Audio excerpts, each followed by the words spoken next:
అన్నదాత అన్నదాత మీ అన్నదాత చెమటోడ్చి ఆహారాన్నందించే రైతన్న అనునిత్యం నీ కండదండగా నిలిచే నేస్తం ఎవరన్నా అన్నదాత అన్నదాత మీ అన్నదాత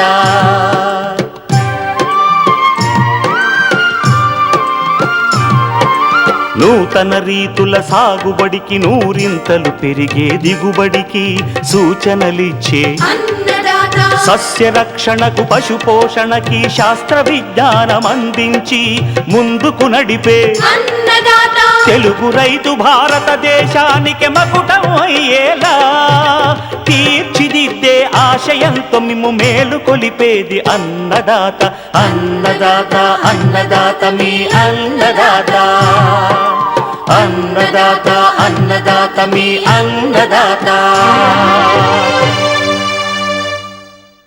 అన్నదాత ప్రేక్షకులకు నమస్కారం. ఈనాటి ముఖ్యాంశాలు: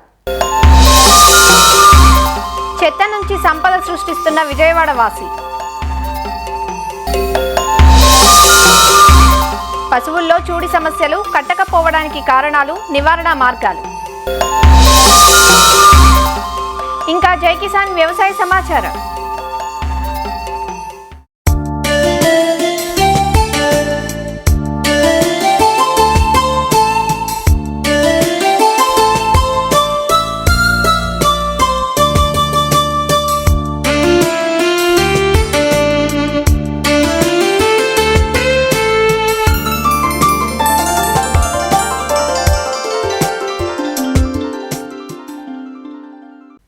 చెత్త యాజమాన్యం ఈ మధ్య కాలంలో ప్రభుత్వాలకు అతి క్లిష్టమైన సమస్యగా మారుతోంది.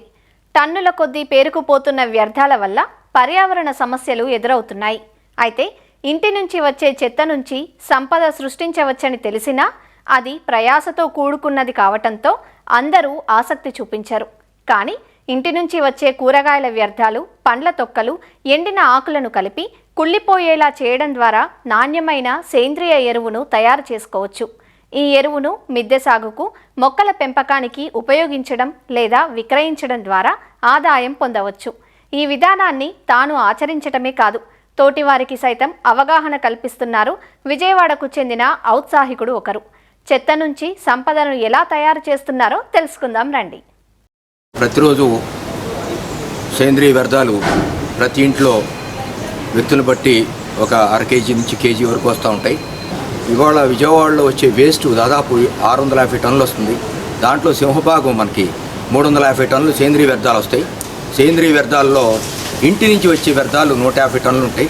చెత్త నుంచి సంపదను తయారు చేసే ప్రక్రియని మనం తెలుసుకుందాం. 150 టన్నుల వ్యర్థాలని మనం 50 టన్నులు ఎరువుగా ఎలా మార్చవచ్చు. ప్రతి ఇంటి నుంచి వచ్చే వ్యర్థాలను ఇంట్లోనే మన మొక్కలకి వాడుకోవచ్చు. పూల మొక్కలకి, ఆహార పదార్థాలు, డ్రాగన్ ఫ్రూట్ని ఇదిగోండి ఇలా ఈ వేస్ట్ని ఇలా వేసాం. అట్లాగే నిన్న మామిడికాయ తొక్కలు ఇలా వేసాం. అట్లాగే ఈ కూరగాయల వ్యర్థాలు ఇలా ఒక లేయర్గా వేసుకున్నాం. తర్వాత రాలినటువంటి ఆకులు, గ్రీనరీ వేస్ట్ అన్నమాట. ఇదంతా కూడా ఒక వంతు సేంద్రియ వ్యర్థాలు వేస్తే 3 వంతులు, 2 నుంచి 3 వంతుల పైచులకు మనం డ్రై లీవ్స్, ఈ ఎండిన వ్యర్థాలు వేయాలి. దీంట్లో మా ఇంట్లో తయారైనటువంటి కంపోస్టెడ్ మెటీరియల్ని నేను కంపోస్టింగ్ కల్చర్గా వినియోగిస్తాను. మీకు లేకపోతే మీ ఇంట్లో లేకపోతే మట్టి వినియోగించుకోవచ్చండి. లేదు మా ఇంటికాడ లేవండి అంటే చక్కగా ఇట్లా చేతులు కడిగి ఊరిని ఎక్కువ నీళ్లు, ఎక్కువ తడిగా కాకుండా, ఎక్కువ పొడి కాకుండా మనం ఇలా మజ్జిగ కూడా కంపోస్టింగ్ కల్చర్గా ఉపయోగపడుతుంది. చాలా వెరీ సింపుల్ అండి. ఈ హోల్స్కి బాగా ఏరియేషన్ రావటం వల్ల ప్రకృతిలోంచి వచ్చే బ్యాక్టీరియా దీంట్లో కంపోస్ట్ తయారు చేయడానికి మనకు ఉపయోగపడుతుంది. తర్వాత దీంట్లో ఈ బకెట్లో మళ్ళీ కింద ఇంకో బకెట్ పెట్టామండి. ఇప్పుడు వేసినటువంటి నీళ్లు లేదా మజ్జిగ కొంచెం తేమ శాతం ఉండాలి కాబట్టి దీంట్లో కూరగాయలు వ్యర్థాల నుంచి వచ్చే నీరు మనకు దీంట్లో బకెట్లో కారుతుందండి. దీన్ని ఈ బకెట్లోంచి పట్టుకుని మనం ఒక లీచెట్ అంటారండి. దీన్ని ప్రకృతి సిద్ధమైనటువంటి జీవసేంద్రియ ద్రవ ఎరువు అండి. మొక్కలకు కూడా త్వరగా మనకి పురుగు మందులు కొట్టకుండా ఈ లిక్విడ్ ఫెర్టిలైజర్ మనం స్ప్రే చేయటం వల్ల అది కూడా మనకి మొక్కలకి బలం చేకూరుస్తుందని చెప్పి నేను మూలంగా తెలియజేస్తాను. ఇది మా ఇంట్లో తయారు చేసినటువంటి కంపోస్ట్ అండి. ఇది దీంట్లో కోడిగుడ్డు పెంకులు, తర్వాత కూరగాయల వేస్ట్, తర్వాత fruit waste, food waste, leafy vegetables, fruity vegetables ఇవన్నీ కూడా వేస్ట్ నుంచి తయారు చేసినటువంటి క్షేత్రస్థాయిలో మా ఇంట్లో ఉత్పత్తి అయినటువంటి సేంద్రీయ వ్యర్థాల నుంచి తయారైనటువంటి సేంద్రీయ ఎరువు. ఇలా వేసిన దాన్ని ఇది కదలకుండా ఈ బకెట్ నిండిపోయినాక ఇంకో బకెట్ పెట్టుకోవాలి. ఇది ఒక నెల రోజులు సుమారుగా, నెల నుంచి ఒక 30 నుంచి 35 రోజులు పడుతుంది సుమారుగా. ఇది ఒక ప్రక్రియ. లేయర్ బై లేయర్ వేసేసి అలా వదిలేయటం వల్ల 4 వారాలు పడుతుంది. కానీ ఎంతకంటే మాకు తొందరగా తయారు చేయడానికి మీరు ఏం చేయాలనే దాని మీద ఇంకో ప్రక్రియ ఉందండి. అదే ఇక్కడ రూరల్ డ్రమ్ అని ఉంది. సేమ్ ప్రాసెస్ అండి. కంపోస్ట్గా మారే ఆర్గానిక్ వేస్ట్ని మనం ఒక వంతు వేస్తే 3 వంతులు డ్రై వేస్ట్, 3 వంతులు వేసినాక మళ్ళీ మట్టి వేయాలి. మట్టి వేసి తర్వాత మళ్ళీ కొంచెం మజ్జిగ పోయాలి కంపోస్టింగ్ కల్చర్గా. ఇందాక బకెట్లో చేసిన ప్రాసెస్ దీంట్లో సేమ్ అదే విధంగా చేసుకోవాలి. చేసుకున్నాక మనకి తొందరగా తయారవ్వాలండి, నాకు లేట్ అవ్వకూడదు అని. So speedy way of doing మనకి మెన్యూర్ అంటే దీన్ని ఏం చేస్తాం, వేసినాక ఇలా తిప్పాలండి. ఇలా అంత ఎక్కువ సార్లు తిప్పితే అంత త్వరగా మనకి కంపోస్ట్ తయారవుతుంది. ఇది 21 రోజులు ఎరువు తయారైపోతుంది. ఇక్కడ మాకు స్పేస్ ఉంది కాబట్టి ఈ నెలలో ఈ పైపు తయారు చేసి హోల్స్ పెట్టుకుని పైప్ తయారు చేసి పెట్టుకున్నాం. దీంట్లో కూరగాయలు వేస్ట్ వేసాం, ఇంట్లో ఉన్న మిగిలిన అన్నం వేసాం, తర్వాత ఫ్రూటీ వెజిటబుల్స్ వేసాం, తర్వాత డ్రై లీవ్స్ మళ్ళీ 3 వంతులు. ఒక వంతు కూరగాయల వేస్ట్ కంపోస్టెడ్ మెటీరియల్ వేస్తే 3 వంతులు, 2 నుంచి 3 వంతులు మనకి డ్రై లీవ్స్ వేయాలి. తర్వాత మళ్ళీ కంపోస్టింగ్ కోసం తయారవటం కోసం, ఎరువు తయారవటం కోసం కంపోస్టింగ్ కల్చర్ వేయాలి. తర్వాత కొంచెం మజ్జిగ వేయాలి. ఇది అయిపోయినాక దీంట్లో ఈగలు ఎన్ని కూడా వెళ్ళకుండా మనం ఏం చేస్తామంటే ఎట్లా మూత పెట్టేసుకుంటాం. ఇది కూడా ఒక 30 to 35 డేస్లో మన ఎరువు తయారు చేయడానికి అవకాశం ఉంటుందండి. ఇది తయారైపోయినాక దీన్ని తీసి మనం పైప్ తీసేసి ఇది వేసుకుంటుందండి అడుగున. ఇది ఈజీగా వచ్చేస్తే పైకి రెడీగా కంపోస్ట్ అయినటువంటి పదార్థం. దీని నుంచి మనం వర్మీ కంపోస్ట్ తయారు చేసుకోవచ్చు. అపార్ట్మెంట్ కల్చర్లో మనం ఇది తయారు చేసుకోవచ్చు. ఈజీ వే ఆఫ్ మనకి వర్మీ కంపోస్టింగ్. తర్వాత ఇది స్పీడీ వే ఆఫ్ కంపోస్టింగ్. ఇది కూడా అపార్ట్మెంట్ ఇది ఇండివిజువల్ హౌసెస్లో తయారు చేసుకోవచ్చు. దాదాపు విజయవాడ నగరంలో ఒక 150 టన్నులు, అంటే సుమారుగా 350 టన్నులు వస్తుంటే 150 టన్నుల వ్యర్థాలను మనం ఇట్లా ఎరువుగా తయారు చేయటం వల్ల చెత్త నుంచి సంపద మనం సృష్టిస్తున్నాము. ఈ 150 టన్నుల నుంచి 50 టన్నులు మనం ఎరువును మనం తయారు చేసాం. ఇన్సెక్టిసైడ్స్ కానీ పెస్టిసైడ్స్ లేకుండా ఈరోజు ఫార్మింగ్ ఎక్కడా లేదు. ఈ ఇన్సెక్టిసైడ్స్ పెస్టిసైడ్స్ వల్ల మన ఆరోగ్యాలు డెఫినెట్గా ఫిజికల్ హెల్త్ చాలా ఎఫెక్ట్ పడుతుంది. దానివల్ల మెంటల్ హెల్త్ అవి కూడా ప్రభావం చూపిస్తూ ఉంటాయి. ఈరోజు మనకు సుబ్బారావు గారు మన ఇంట్లో ఉన్నటువంటి వేస్ట్ని ఎలా కంపోస్ట్గా మార్చుకోవచ్చు, ఈ చెత్త నుంచి సంపదను ఎలా సృష్టించవచ్చు అనేది చాలా చక్కగా డెమాన్స్ట్రేట్ చేశారు. ఇంతవరకు మాకైతే తెలియదు, ఈరోజు తెలుసుకోవడం జరిగింది. వారికి ధన్యవాదాలు. ఈరోజు సుబ్బారావు గారు ఈ వర్మీ కంపోస్ట్ కానీ ఈ ప్రకృతి మనం కాపాడుకునే విధానాల గురించి కానీ పూర్తిగా వివరించారు. అది ఎట్లాగా తక్కువ ఖర్చుతోటి ఎలా మనం ఈ వర్మీ కంపోస్ట్ తయారు చేసుకోవాలి, మొక్కల్ని ఎట్లాగా మనం మన ఇంటి ముందు ఎలా పెట్టుకోవాలి, ఎలా మనం సమగ్రంగా పరిరక్షించుకోవాలనే విధానాల్లో తీసుకెళ్ళి చెప్పారు. ఇది ప్రతి ఒక్కళ్ళు కూడా, ప్రతి గ్రామంలో కూడా ఒక విలేజ్ గ్రీన్ కమిటీస్గా ఫార్మ్ అయ్యి ఈ విధానాలని అవలంబిస్తున్నప్పుడు ఖచ్చితంగా మనకి 100% రిజల్ట్ వస్తుంది.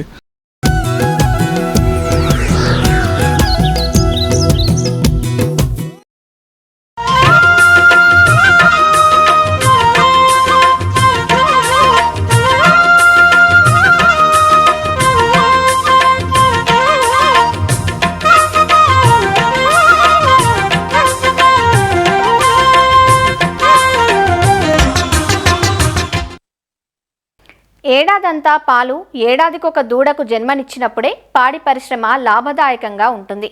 ఒక పాడి పశువు తన జీవిత కాలంలో మొదటి 10 ఏళ్లలో కనీసం 5-6 ఈతలనిస్తే ఆ పశువు ఉత్పాదకత బాగుందని అర్థం.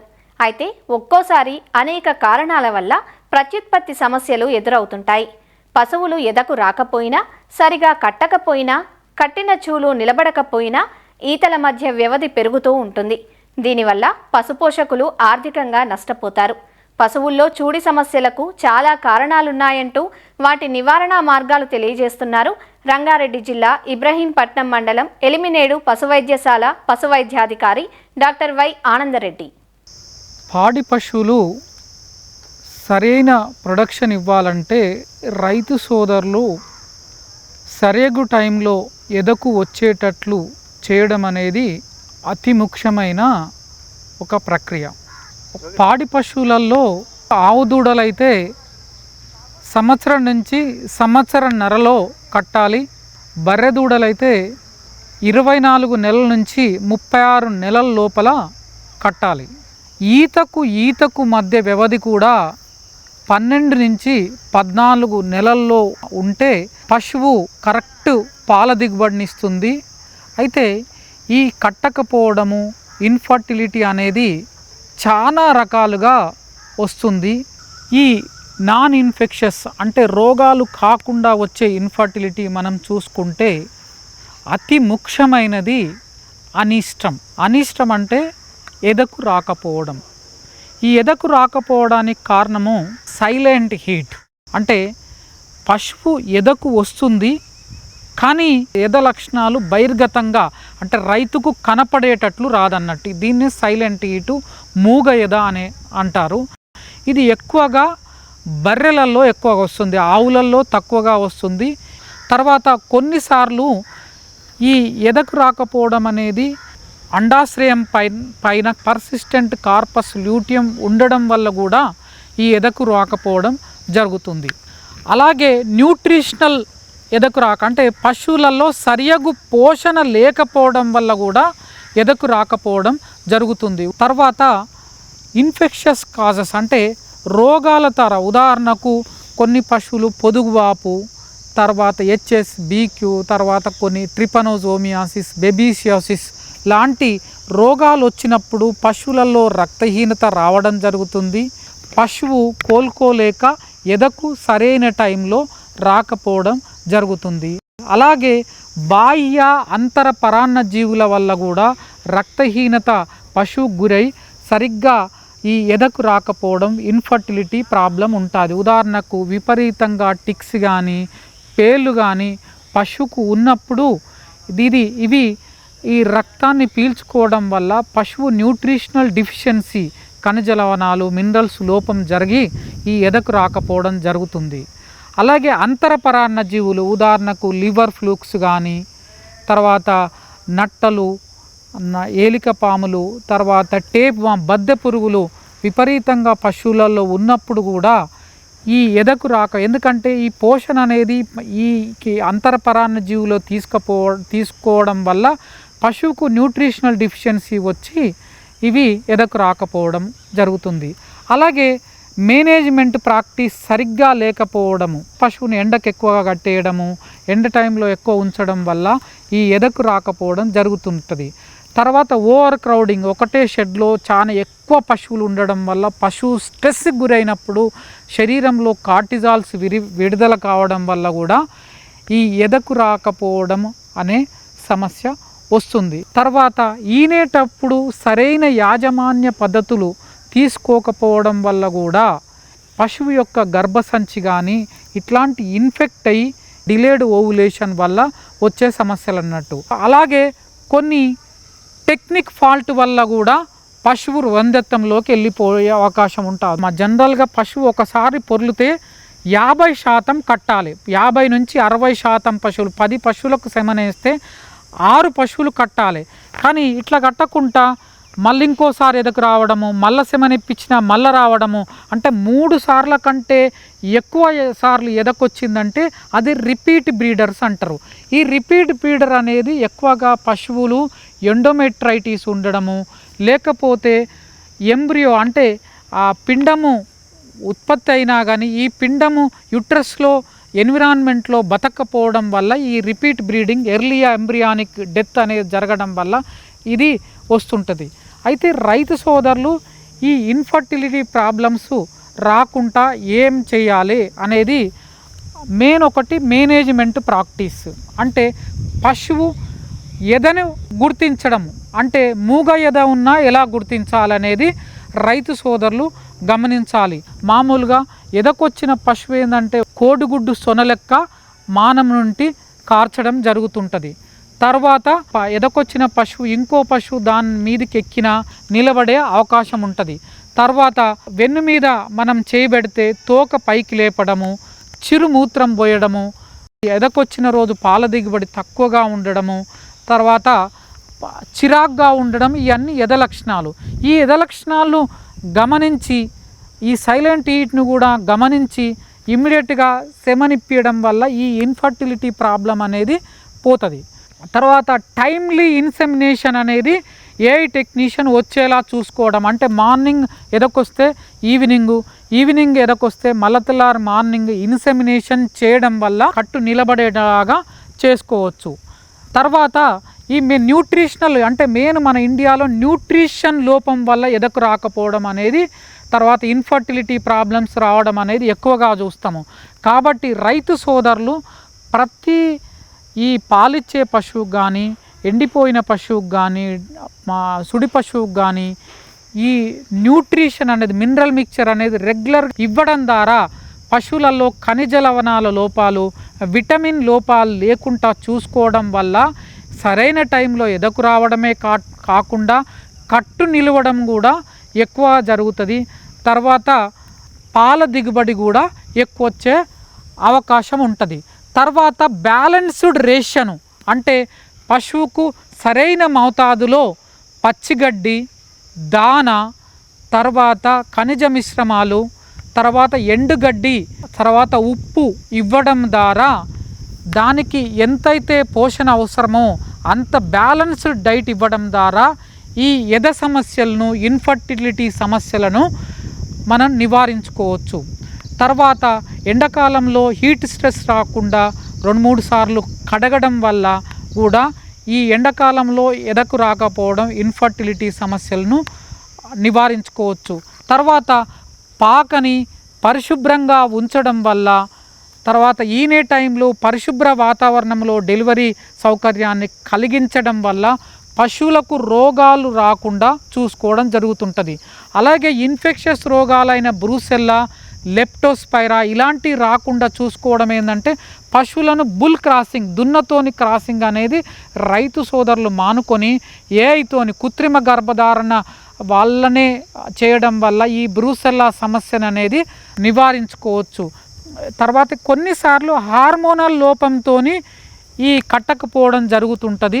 ఈ హార్మోనల్ లోపం వల్ల ఇన్ఫర్టిలిటీ ఉంటే రైతు సోదరులు పశువైద్యుని సలహా మేరకు హార్మోనల్ ట్రీట్మెంట్ ఇచ్చి ఈ కట్టిపిచ్చే కార్యక్రమం చేయాలి. కొన్నిసార్లు జెనెటిక్ అబ్నార్మాలిటీతోని ఏదో ఇన్ఫర్టిలిటీ అనే సమస్య వస్తుంది. గర్భసంచి చాలా తక్కువ పెరగడము, లేకపోతే అండాలు సరిగ్గా లేకపోవడము, ఇట్లాంటివి ఉంటే మాత్రం ఆ పశువుని అది దాదాపు కట్టే అవకాశం దాదాపు ఉండదు. అలాంటి పశువు ఉంటే తీసివేయడం మంచిది.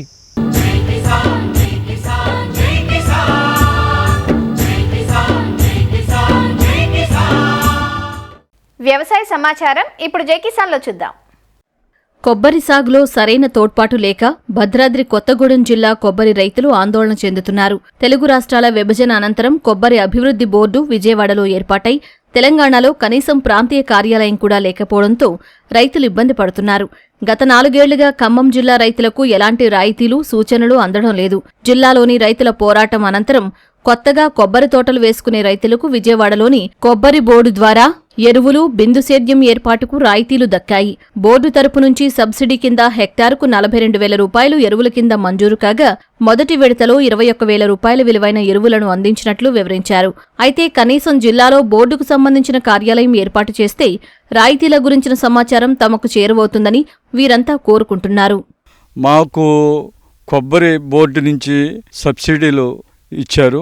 ఈరోజు మేము ఈ సబ్సిడీలు అందుకోవటానికి ముఖ్య కారణం ఆల్పాటి రామ్మోహన్ రావు గారు, కొక్కిరిపాటి పుల్లయ్య గారు. వీళ్ళ ఇరువురు గత 4 సంవత్సరాల బట్టి అవిరాళ కృషి చేయబట్టి ఈరోజు హెక్టార్కి 42,000 రూపాయలు సబ్సిడీని మొదటి విడతగా 21,000, మొదటి విడత 21,000లో జిప్సం, నీమ్కేకు, తర్వాత ఆర్గానిక్ పొటాషు. ముఖ్యంగా చెప్పాలంటే తెలంగాణ, ఆంధ్ర రాష్ట్రాలు విడిపోయేటప్పుడు ఆ రోజున్న పాలకుల యొక్క నిర్లక్ష్యం వలన మన హైదరాబాదు హెడ్ క్వార్టర్లో ఉన్న కొబ్బరి బోర్డును తీసుకెళ్ళి ఆంధ్రాలో అయిన విజయవాడలో పెట్టడం అయింది. కానీ ఈ రోజు వరకు ఫీల్డ్ ఆఫీసర్ కాదు కదా, ఫీల్డ్ మ్యాన్ కూడా కొబ్బరి తోటకి లేడు. ఇది చాలా విచారించదగ్గ విషయము.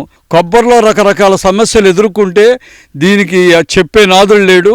అశ్వారావుపేట, దమ్మపేట మండలాలలో కొబ్బరి డెవలప్మెంటు బోర్డు కాకపోయినా కనీసం ఒక ఆఫీసుని ఏర్పాటు చేసి ఆఫీసర్ని కనుక నియమించినట్లయితే ఇక్కడ కొబ్బరి రైతులకు చాలా ఉపయోగంగా ఉంటుంది. ఈ గ్రామంలో మాకు 12 ఎకరాల కొబ్బరి తోట ఉంది. ఈ కొబ్బరి తోట వేసి కూడా 5-6 సంవత్సరాలు అయిందండి, 7 సంవత్సరాలు అయింది. ఈ 7 సంవత్సరాల్లో ఈ గత 2 సంవత్సరాల నుంచి కొంచెం ఈ వైట్ ఫ్లై అని అదని ఇదని ఇలాంటి సమస్యలు ఎదుర్కొంటున్నామండి. మాకు ఈ కొబ్బరికి సంబంధించి గత 3 సంవత్సరాల నుంచి మన ఆలపాటి రాము గారు, పుల్లయ్య గారు దీని మీద పోరాటం చేసి పలాస తీసుకెళ్లారండి. అలాగే ఇటు అంబాజీపేట తీసుకెళ్లారు. దీని మీద అవన్నీ చూపించి తీసుకొచ్చి ఈ విధంగా వేస్తే బాగుంటుందంటే దాన్ని బట్టి ఇక్కడ రైతులు కూడా కొంతమంది ముందుకు వచ్చి ఒకళ్ళని చూసి ఒకళ్ళు కొబ్బరి వేసారు. ఫామ్ ఆయిల్ డిమాండ్లో ఉన్న కొబ్బరిని వేసుకుని ఎదురుగా తీసుకొస్తున్నారండి. కాకపోతే ఈ కొబ్బరి మీద మనకి సరైన అవగాహన చెప్పి దీని మీద వైట్ ఫ్లై వచ్చినా ఇదిగో ఈ టైపు వైట్ ఫ్లైలు వస్తున్నాయండి. అలాగే పిండి రాలిపోవటం ఒకటి, ఇలాంటి చిన్న చిన్న సమస్యలు ఉన్నాయండి. ఈ సమస్యల మీద కూడా మనకి అది ఏం వేస్తే బాగుంటుంది దాని గురించి మనం తెలుసుకోవటానికి కొంచెం ఇబ్బంది అవుతుంది. కరెక్ట్ అయిన ఆఫీసరు మనకి కరెక్ట్ అయిన అడ్రస్ తెలియకండి. ఖమ్మం, కొత్తగూడెం జిల్లాల్లో సుమారు 6,000 ఎకరాల్లో కొబ్బరి సాగవుతోంది. అత్యధికంగా అశ్వారావుపేట, దమ్మపేట మండలాల్లోనే కొబ్బరి తోటలు ఉన్నాయి. కొబ్బరి సాగుకు సంబంధించి ఎలాంటి సహకారం, సూచనలు అందకపోవడంతో చాలా ఇబ్బందులు పడాల్సి వస్తోందంటూ వాపోతున్నారు. ఆయిల్ పామ్ సాగుకు అందుతున్న రాయితీలు కొబ్బరికి కూడా అందించాలంటూ కోరుతున్నారు. గతంలో కొబ్బరి బోర్డు నుంచి ఇక్కడ లోకల్లో రీసెర్చ్ సెంటర్ ఒకటి ఉండేది. ఈ రీసెర్చ్ సెంటర్ ఏదైతుందో ఆ రీసెర్చ్ సెంటర్లో కొబ్బరికి సంబంధించినటువంటి డెవలప్మెంటు ఈ కాలంలో చాలా పరిమితమై ఉంది. ఇక్కడ ఆఫీసర్ లేదు. దీని మీద మేము విజయవాడలో ఉన్నటువంటి హెడ్ ఆఫీస్ ఏదైతే ఉందో హెడ్ ఆఫీస్కి వెళ్ళి ఆనాడు ఉన్న ఆఫీసర్లను మేము రిక్వెస్ట్ చేసాం. కాకపోతే తెలంగాణ అంతా ఆయిల్ ఫామ్ ఉంది, కొబ్బరి లేదని చెప్తున్నారు. కానీ కొబ్బరి వాస్తవంగా వాళ్ళ లెక్కల ప్రకారంగా 500 ఎకరాలు చూపిస్తున్నారు హార్టికల్చర్ వాళ్ళు. కానీ ఫిజికల్గా మేము ఎంక్వైరీ చేస్తే వచ్చిన లెక్కలు ఏంటంటే సుమారుగా 5,000 ఎకరాలు ఉంది. దీన్ని మొత్తం రికార్డ్ చేసి మేము ఆయిల్పేట హెడ్ ఆఫీసు, మన కొబ్బరి బోర్డు హెడ్ ఆఫీసు విజయవాడ తీసుకెళ్ళిన తర్వాత అధికారులు వెంటనే స్పందించి 2 సదస్సులు ఇక్కడ ఏర్పాటు చేయడం జరిగింది. ఆ సందర్భంగా జరిగిన పరిణామ క్రమంలో ఇవాళ కొబ్బరికి వచ్చినటువంటి కోట్లాది రూపాయలు సబ్సిడీలు ఏవైతే ఉన్నాయో తెలంగాణకి అవి వర్తింపజేయలేదు. కారణం ఏంటంటే కొబ్బరి లేదనేటువంటి సాగుతోటి ఆ బడ్జెట్ ల్యాప్స్ అయినాయి. కానీ ఈ కాలంలో వచ్చినటువంటి డిప్యూటీ డైరెక్టర్ మంజునాథ్ రెడ్డి గారు, అట్లాగనే వేగువాళ్ళు ఉన్నటువంటి రీసెర్చ్ ఆఫీసర్ రఘువత్తమరావు గారు ప్రత్యక్షంగా తోటలు చూసి వెళ్ళి సెంట్రల్ గవర్నమెంట్ ఉన్నటువంటి బడ్జెట్లో కొబ్బరికి సంబంధించి ఒక 70 లక్షల రూపాయల వరకు మంజూరు చేయించగలిగారు. తద్వారా ఇవాళ అశ్వారావుపేట, దమ్మపేట రైతులకి ఇవాళ హెక్టార్కి వచ్చేసి 42,000 రూపాయలు ఫెర్టిలైజర్స్ మేము ఇప్పేయడానికి మా రైతు సంఘాలు పోరాటం వల్ల ఈ ఫలితాలు సాధించాం. మొత్తంగా ఇప్పుడు భవిష్యత్తులో ఇక్కడ ఖచ్చితంగా కొబ్బరి అనేటువంటి దానికి ఒక బోర్డు అనేది అవసరం. మాకు భారత కొబ్బరి బోర్డు నుంచి మాకు ఇక్కడ మా రైతాంగానికి అశ్వారావుపేట, దమ్మపేట మండలాల్లో రైతాంగానికి దరిదాపుగా 70 లక్షల రూపాయల ఎరువులు మొన్న ఒక హాఫ్ కోట 2 సంవత్సరాలకు రావాల్సిన దాంట్లో 1 సంవత్సరం కోట ఎరువులు మొన్న మాకు బ్రహ్మాండమైనటువంటి బ్రాండెడ్ కంపెనీ కలిగిన ఎరువులను మాకు ఇచ్చారు. మేము చాలా రైతాంగం ఈ విషయంలో కొబ్బరి బోర్డుకి కృతజ్ఞతలు తెలుపుతూ, అలాగే దానికోసం నిర్విరామంగా ప్రయత్నం చేసి మాకు ఈ ఎరువులు తెప్పించినందుకు కొగిరిపాటి పొల్లయ్య గారికి కూడా మా అశ్వారావుపేట రైతాంగం తరపున కృతజ్ఞతలు చెప్తున్నానండి. ఇప్పుడు కొబ్బరి పంట అనేది మాకు ఈ ఏరియాలో ప్రధానమైంది. ఇక్కడ గ్రౌండ్ వాటర్ బాగా ఉంటుంది. మే నెలలో కూడా వాటర్ తగ్గకుండా నీళ్లు అవుతాయి. కొబ్బరిలో అంతర పంటలు వేసుకోవడానికి కూడా బాగా అవకాశం ఉంది. మాది ఇక్కడ రెడ్ సాయిల్ ఇది. 25 సంవత్సరాల నాడే కోకో వేసాం. కోకోకి దగ్గరదాకా ఎకరానికి 1 లక్ష రూపాయలు కొబ్బరి కాకుండా మాకు ఆదాయం తీసుకుంటున్నాం. అలాగే ఇప్పుడు గత 5-6 సంవత్సరాల నుంచి ఒక్క కూడా వేస్తున్నాం. ఇక ప్రధానంగా ఇక్కడ ఎక్కువ పామాయిల్ ఉంది. ఇప్పుడు వరకు పామాయిల్ ఫ్యాక్టరీలు ఉండటంలో పామాయిల్ వైపే ఉన్నారు రైతాంగం. ఇప్పుడే కొబ్బరి వైపు మళ్ళుతున్నారు. మా కొబ్బరి రైతుల గురించి ముఖ్యంగా మీ ఈటీవీ వాళ్ళు మా కొబ్బరి బోర్డు గురించి, మా పోరాటం గురించి మీరు వీడియో ద్వారా మొత్తం లోకానికి తెలియపరచినందుకు మీకు ఈనాడు టీవీకి రైతుల తరపున మరీ కృతజ్ఞతలు తెలియపరుస్తున్నానండి. కొబ్బరి నర్సరీల పెంపకానికి సహకారం అందించడంతో పాటు కొబ్బరి బోర్డుకు సంబంధించిన ఒక ప్రాంతీయ కార్యాలయం ఏర్పాటు చేస్తే తమకు ఎంతో ఉపయోగకరంగా ఉంటుందంటూ రైతులు కోరుతున్నారు. మరిన్ని విభిన్న అంశాలతో రేపటి అన్నదాతలో మళ్ళీ కలుసుకుందాం. నమస్కారం. అన్నదాతలు తమ సందేహాలు సమస్యలను 18004254085 టోల్ ఫ్రీ నంబర్లో ఉదయం 10 నుంచి 11 గంటల మధ్య పని దినాలలో సంప్రదించగలరు. ఈ కార్యక్రమాన్ని యూట్యూబ్లో www.youtube.com/annadata ETV లింక్ ద్వారా వీక్షించవచ్చు.